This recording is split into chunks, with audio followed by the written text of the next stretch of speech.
ណាលែហាណាមើលមកពីសមុទ្រវិញលេងម្ចាស់ដៃអ្នកទាំងអស់គ្នាហើយស្អីគេឥឡូវមកហៅលេមែន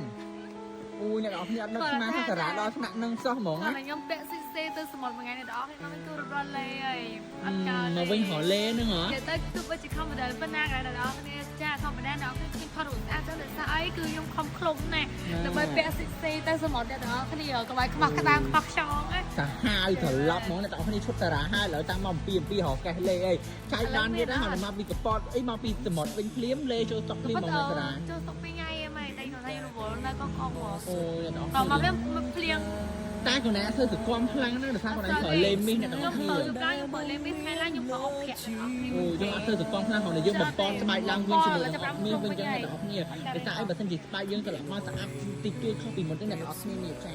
អត់មានយើងមិនដែរសារ៉ាម៉ែបងជាមួយរបស់បងแล้วก็ចង់សខ្លះចង់សស្បងវីតាមីនអ្នកទាំងអស់គ្នាព្រោះចូលក្នុងទៅថាស្បែកអស់គឺសបែបក្រាស់សបែបស្អាតហើយអ្នកទាំងអស់គ្នាឲ្យពេលយើងទៅណាទៅស្បែកយើងសថតទៅគឺលោកគឺស្អាតហ្មងហ្នឹងមើលតែឈុតគេទៅសមុទ្រដឹងហើយសាច់គេលះហ្មងចាអ្នកទាំងអស់គ្នាខ្លាចតយ៉ាកានេះបើគ្មានតែខ្លាចសម្រាប់យើងចាយទៅតនស៊ីងកនេះថែមករាប់ថ្ងៃរាប់ឆ្នាំអីជឿយើងបញ្ចេញម្ដងទៅកុំឲ្យខ្វះព្រៃ